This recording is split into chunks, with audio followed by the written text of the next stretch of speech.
Hi friends, Madurai వెళ్ళడానికైతే ready అయిపోయాము. మా వారైతే పువ్వులు తీసుకోమన్నారు. తమిళనాడులో పువ్వులు చాలా తక్కువ కాస్ట్ ఉంటాయి. 20 రూపాయలు 30 రూపాయలు మోర్ ఉంటాయి. మాకైతే 100 తీసుకుంది. ఏవేవో గుండుమల్లి అంట. బస్ స్టాప్కి వెళ్ళి ఇంకా మదురై వెళ్ళడానికి బస్సు అయితే ఎక్కిసాము. మా హస్బెండ్ వాళ్ళ ఫ్రెండ్స్ అయితే మీకు హాయ్ అని చెప్తున్నారు. కొంచెం దూరం వెళ్ళాక గూగుల్ మ్యాప్ ఓపెన్ చేసి చూస్తే ఇంకా 1 అవర్ జర్నీ ఉంది. మదురై వచ్చేసాము. అమ్మవారి టెంపుల్కి వెళ్ళడానికి వేరే బస్సు ఎక్కాలంట. వేరే బస్సు ఎక్కి అమ్మవారి టెంపుల్ దగ్గర అయితే రీచ్ అయిపోయాము. ఇదేనండి మధుర మీనాక్షి అమ్మవారి టెంపుల్. గుడిలోకి వెళ్ళాలంటే మన దగ్గర ఫోన్ అయితే ఉండకూడదంట. ఇంకైతే మేము లాకర్లో పెట్టేసాము. తీసుకెళ్ళి ఇంకా అమ్మవారిని ప్రశాంతంగా దర్శనం చేసుకొని బయటకు వచ్చేసాము.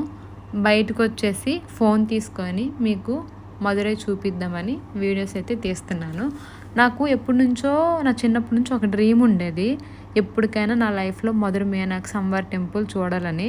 అది కూడా చూసేసాను. ఇప్పుడు ఇంకొకటి ఉంది వరంగల్లో 1000 స్తంభాల గుడి. అది చూసిస్తే చాలు ఈ లైఫ్కి. ఎప్పుడు నేను బుక్స్లో వినేదాన్ని 1000 స్తంభాల గుడి 1000 స్తంభాల గుడి అని. అందుకే నా చిన్నప్పటి నుంచి నా లైఫ్లో ఒక్కసారైనా 1000 స్తంభాల గుడి చూడాలని ఉంది. వరంగల్ వెళ్ళి చూస్తాను. మదురై వస్తే పక్కా ట్రై చేయండి. జిగిరి తాండా చాలా టేస్టీ బాగుంటుంది.